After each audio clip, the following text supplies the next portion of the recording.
China അതിർത്തിയിലേക്ക് India സൈനികരെയും ആയുധങ്ങളെയും ഒക്കെ കൊണ്ടുപോകുന്നുണ്ട്. അത് എന്തെങ്കിലും പ്രശ്നം അവിടെ നിലനിൽക്കുന്നുണ്ടോ സിനുജി?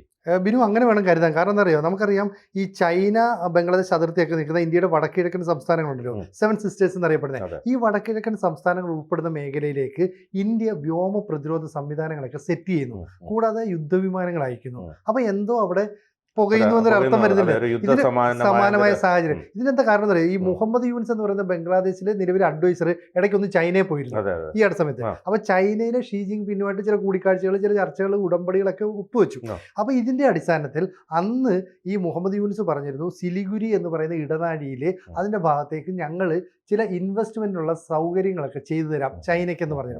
അപ്പോൾ അതുമായി ബന്ധപ്പെട്ടാണ് ഇപ്പോൾ കാണുന്നത്. അപ്പോൾ ബംഗ്ലാദേശിൻ്റെയും അതുപോലെ തന്നെ ചൈനയുടെയും അതിർത്തി മേഖലയായ ഈ സിലിഗുരി ഉൾപ്പെടുന്ന ഭാഗങ്ങളിലേക്ക് ഇപ്പോൾ നമ്മൾ വ്യോമ പ്രതിരോധ സംവിധാനം കൊണ്ടുവന്നു. അതായത് റഷ്യയിൽ നിന്ന് നമ്മൾ വാങ്ങിയ S-400 എന്ന് പറയുന്ന വ്യോമ പ്രതിരോധ സംവിധാനമാണ് അവിടേക്ക് കൊണ്ടുവരുന്നത്. എന്ന് പറഞ്ഞാൽ ഒരു 400 കിലോമീറ്റർ ചുറ്റളവിൽ നിന്ന് വരുന്ന വ്യോമ ആക്രമണങ്ങളെയൊക്കെ തന്നെ, റോക്കറ്റ് ആയിക്കോട്ടെ, മിസൈൽ ആയിക്കോട്ടെ, ഇതിന് തടയാൻ പറ്റും. അപ്പോൾ ഇത്തരത്തിലുള്ള ഒരു പ്രതിരോധ സംവിധാനം നമ്മൾ അവിടെ കൊണ്ടുവരണമെങ്കിൽ ചൈനയുടെ ഭാഗത്തുനിന്ന് എന്തോ ഒരു ഭീഷണി ഉണ്ടാകുന്നു. അതിപ്പം പറയുന്നത് എന്താണെന്ന് വെച്ചാൽ ഇപ്പം ചൈനയുടെ ആർമി ഡെക്കാൻ പീഠഭൂമി കടന്ന് ഇവിടേക്ക് കടന്നു കയറി ഒരു അറ്റാക്ക് നടത്തിയാൽ മണിക്കൂറുകൾക്കുള്ളിൽ വടക്കിഴക്കൻ സംസ്ഥാനങ്ങളുടെ നിയന്ത്രണം അവർക്ക് ഏറ്റെടുക്കാൻ പറ്റും. അപ്പോൾ 7 സിസ്റ്റേഴ്സ് എന്നറിയപ്പെടുന്ന ഈ 7 സംസ്ഥാനങ്ങളിലേക്ക് പോകാനുള്ള ഒരു പാത ചിക്കൻ നെക്ക് എന്നറിയപ്പെടുന്ന ഈ സിലിഗുരിയാണ്.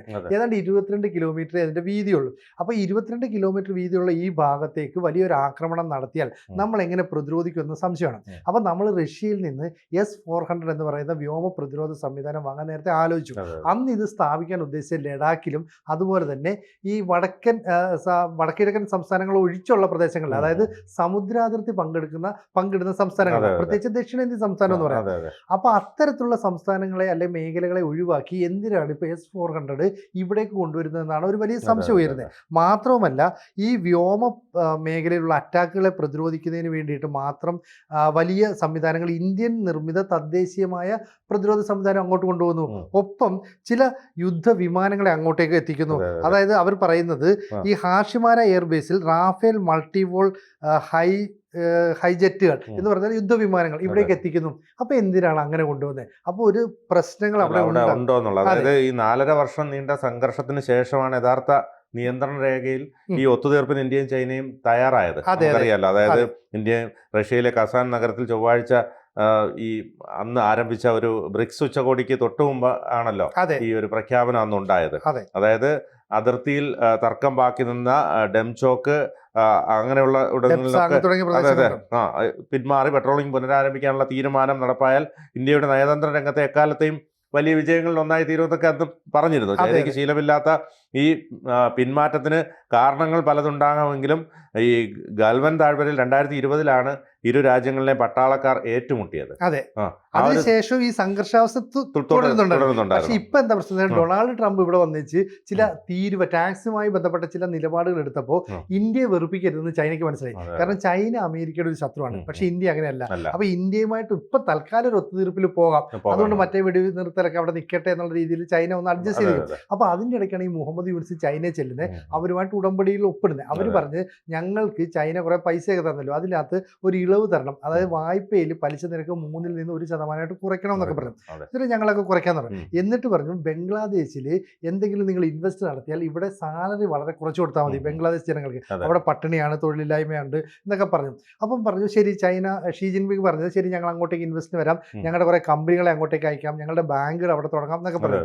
ഇതിന്റെ ലക്ഷ്യം എന്ന് പറയുന്നത് ശരിക്കും പണം കൊടുത്തിട്ട് ഈ പറയുന്ന ബംഗ്ലാദേശിനെ കടക്കണിയിലാക്കുക. അപ്പോൾ എല്ലാ കാലത്തും ഈ ബംഗ്ലാദേശ് ഇവരെ അനുസരിച്ച് കഴിയും. അപ്പോൾ ഇത്തരത്തിലൊരു തന്ത്രമാണ്. അങ്ങനെ തന്ത്രം പ്രയോഗിക്കുന്നതിന്റെ ഭാഗമായിട്ട് ഈ യൂനിസ് പറഞ്ഞു ഈ 7 സിസ്റ്റേഴ്സ് എന്ന് പറയുന്ന ഇന്ത്യയുടെ വടക്കിഴക്കൻ സംസ്ഥാനങ്ങളിൽ ലാൻഡ് ലോക്ക്ഡാണ്, ഇവയ്ക്ക് സമുദ്രവുമായി ബന്ധമില്ല. ബംഗാൾ ഉൾക്കടൽ എന്ന് പറയുന്ന സമുദ്രത്തിൽ ഏറ്റവും കൂടുതൽ ആക്സസ് ഉള്ളത് ബംഗ്ലാദേശിനാണ്. അതുകൊണ്ട് തന്നെ ഇവരെ അവിടെ പൂട്ടിയിടുകയും ബംഗ്ലാദേശിന്റെ ഒരു ബംഗാൾ ഉൾക്കടലിലെ ഗാർഡിനായിട്ട് ബംഗ്ലാദേശ് മാറുകയൊക്കെ ചെയ്തു. ഇത് ശരിക്കും പറയാം ഇന്ത്യക്ക് ഉൾക്കൊള്ളാൻ പറ്റത്തില്ല, ഇന്ത്യക്ക് അംഗീകരിക്കാൻ പറ്റില്ല. കാരണം അങ്ങനെയൊക്കെ പറയും ഒരു സമുദ്രത്തിന്റെ ഉടമസ്ഥൻ ഒരു രാജ്യമാണെന്നൊക്കെ പറയാൻ പറ്റും. അത് ഒരിക്കലും പറ്റില്ല, ഒരിക്കലും അംഗീകരിക്കാൻ പറ്റില്ല. അത് മാത്രമല്ല 20 ജവാന്മാർ അന്ന് വീരമൃത്യു വരിച്ചപ്പോൾ ഈ ചൈനീസ് പക്ഷത്ത് 40ഓളം പേർ മരിച്ചു എന്ന് അന്ന് പറയുകയുണ്ടായി. അതായത് ചൈന അത് സമ്മതിക്കുന്നില്ല. പിന്നീട് ഇരു രാജ്യങ്ങളും തമ്മിലുള്ള ബന്ധം വലിയ വഷളാകുന്ന ഒരു സാഹചര്യത്തിലേക്ക് കാര്യങ്ങളെത്തി. രക്തം മരവിക്കുന്ന തണുപ്പിൽ ഇരുഭാഗത്തും 50,000 വരുന്ന സൈന്യങ്ങൾ പൂർണ്ണ സജ്ജരാകുന്ന സാഹചര്യം വന്നു. ചൈന ചില സ്ഥാനങ്ങളിൽ നിന്നും ഇന്ത്യൻ സൈനികരെ പുറത്താക്കിയപ്പോൾ ഇന്ത്യ ചൈനീസ് സൈനികരെ ചിലയിടങ്ങളിൽ നിന്ന് പുറത്താക്കി. അങ്ങനെ വലിയ തർക്കങ്ങൾ ആ സമയത്ത് നടന്നു. വ്യാപാര ബന്ധങ്ങൾ തളർത്തി. ഇന്ത്യ ചൈനയ്ക്ക് മേൽ സമ്മർദ്ദം കൂട്ടുന്ന സാഹചര്യം വന്നു. അതിർത്തി പ്രശ്നം പരിഹരിച്ചാൽ മാത്രമേ ചർച്ച പുനരാരംഭിക്കാനാകൂവെന്ന് ഇന്ത്യ പലതവണ വ്യക്തമാക്കി. നിലപാടിന് ഇളക്കമുണ്ടാവില്ലെന്ന് ഒടുവിൽ ചൈന മനസ്സിലാക്കി എന്ന് വേണം കരുതാൻ. ഇരു രാജ്യങ്ങളിലും തമ്മിൽ 21 വട്ടം സൈനിക തല ചർച്ചകളും 17 വട്ടം നയതന്ത്ര ചർച്ചകളും നടത്തിയ ശേഷമാണ് ഈ ഒരു കരാറിൽ എത്തിച്ചേർന്നത്. ഇത് അതിർത്തികളിൽ നിന്ന് പരസ്പരം സൈന്യം പിൻവലിക്കുന്നതിനും പിന്നീട് പൂർണ്ണമായ അതിർത്തി തർക്കത്തിനും വഴിവെക്കുമെന്ന് ഉള്ള ഒരു സാഹചര്യത്തിലാണ് ഇപ്പോൾ ഈ ഏറ്റവും പുതിയതായി ഇത്തരത്തിൽ സൈന്യത്തെയും അതോടൊപ്പം തന്നെ പട്ടാളക്കാരെയും അവിടേക്ക് വിന്യസിക്കുന്നത്. അതൊരു വലിയ ഒരു ചോദ്യം. മറ്റൊരു പറയുന്നത് ഈ 2025 ഏപ്രിൽ ആയപ്പോഴേക്കും ഢാക്കയിലെ വടക്കൻ ലാൽമോഹൻ നിർഹത്ത് ജില്ല, ആ ജില്ലയിൽ ചൈനീസ് പിന്തുണയോടെ അവിടെ ഒരു വ്യോമത്താവളം നിർമ്മിക്കാനായിട്ട് പോകുന്നത്. അപ്പൊ ഈ വ്യോമത്താവളം ഇവിടെ എന്തിനാ? അപ്പൊ ഈ ഭീഷണിക്ക് മറുപടിയായിട്ട് നമ്മൾ അവിടേക്ക് റാഫേൽ യുദ്ധവിമാനങ്ങളെ എത്തിക്കുന്നു. ഇത് കൂടാതെ നമുക്ക് കുറച്ച് ഈ പറയുന്ന വ്യോമ പ്രതിരോധ സംവിധാനങ്ങളുണ്ട്. അപ്പൊ നമ്മൾ തദ്ദേശീയമായി നിർമ്മിച്ച ചില റോക്കറ്റ്, അതായത് ഈ പ്രതിരോധ സംവിധാനങ്ങളുണ്ട്. അതിനെ ആകാശ് മീഡിയം റോക്കറ്റ് സിസ്റ്റം എന്ന് പറയുന്നു. അതുപോലെ very short range air defence എന്ന് പറയുന്നു. ഈ സംവിധാനങ്ങളൊക്കെ ഒപ്പം അവിടെ വെക്കുന്നുണ്ട്. അപ്പോൾ ഇത്തരത്തിലുള്ള പ്രതിരോധ സംവിധാനങ്ങളുണ്ടെങ്കിൽ ഏതെങ്കിലും തരത്തിലുള്ള വൻ സൈനിക നീക്കം ഉണ്ടായാൽ നമുക്ക് അതിനെ പ്രതിരോധിക്കാൻ പറ്റും. മാത്രമല്ല ഏതെങ്കിലും തരത്തിൽ ഈ ഇപ്പം S-400 ഉപയോഗിക്കുമ്പോൾ ഏതെങ്കിലും തരത്തിലുള്ള വ്യോമ ആക്രമണത്തെ തടയാൻ പറ്റും. അപ്പം നമ്മൾ ചിന്തിച്ചത് മുമ്പ് ഈ റഷ്യ ഉക്രൈൻ തമ്മിൽ യുദ്ധം ഉണ്ടായപ്പോൾ എന്തുകൊണ്ടാണ് S-400 അവിടെ ഉപയോഗിക്കാഞ്ഞത്? പക്ഷേ റഷ്യ എന്ന് പറയുന്നത് ഒരു വലിയ രാജ്യമാണ്. അവർ പലയിടത്തും S-400 ഉപയോഗിച്ചു. പക്ഷേ ഉക്രൈനിന് അത്രയും വലിയ അറ്റാക്കിനെ അവർ അവിടെ പ്രതിരോധിച്ചില്ലെന്നേ ഉള്ളൂ. എന്ന് പറഞ്ഞിട്ട് S-400 മോശമൊന്നുമല്ല. മാത്രമല്ല ലഡാക്കിലും രാജസ്ഥാൻ അതിർത്തിയിലും നമ്മൾ ഫിക്സ് ചെയ്യുമെന്ന് കരുതിയിരുന്ന ഈ സംവിധാനമാണ് ഇപ്പോൾ ഈ കൊണ്ടുവന്ന് ചൈനയിൽ നിന്നും ബംഗ്ലാദേശിൽ നിന്നുള്ള ആക്രമണത്തെ തടയാനായിട്ട് വെച്ചത്. അപ്പോൾ അതുകൊണ്ട് S-400 എന്ന് പറയുന്നത് അത്ര മോശമൊന്നുമല്ല. നമ്മൾ അതിനെ കാശ്മീർ ഭാഗത്ത് പോലും ഫിക്സ് ചെയ്യാതെ ഇവിടേക്ക് കൊണ്ടുവരണമെങ്കിൽ ചൈനയുടെ ഭാഗത്തുനിന്ന് എന്തോ ഒരു ഭീഷണി ഉണ്ടാകുന്ന അർത്ഥം. അപ്പൊ ചൈന ഒറ്റയടിക്ക് കയറി ഇങ്ങനെ ഒരു അറ്റാക്ക് നടത്താൻ പറ്റില്ല. കാരണം ചൈന ഇപ്പം വലിയ പ്രൊഡക്ഷൻ നടത്തുന്നു, ടെക്സ്റ്റൈൽസ് ഉൽപ്പന്നങ്ങൾ. അത് മാത്രമല്ല ഈ ധനമന്ത്രി ഈ ചൈനയിൽ നിന്നുള്ള നേരിട്ടുള്ള വിദേശ നിക്ഷേപത്തെ ധനമന്ത്രി നിർമ്മലാ സീതാരാമൻ പിന്തുണയ്ക്കുന്ന സാഹചര്യം പോലെ ഒരു ഘട്ടത്തിൽ വന്നിരുന്നു. അതെ അതെ. അതുപോലെ ഈ പ്രൊഡക്റ്റുകൾ അല്ലെങ്കിൽ അവിടെ വെക്കുമ്പോൾ ഈ പ്രൊഡക്റ്റുകൾ ഇനി കയറ്റി വയ്ക്കാൻ പറ്റില്ല, കാരണം ടാക്സ് കൂട്ടിയിട്ടുണ്ട്.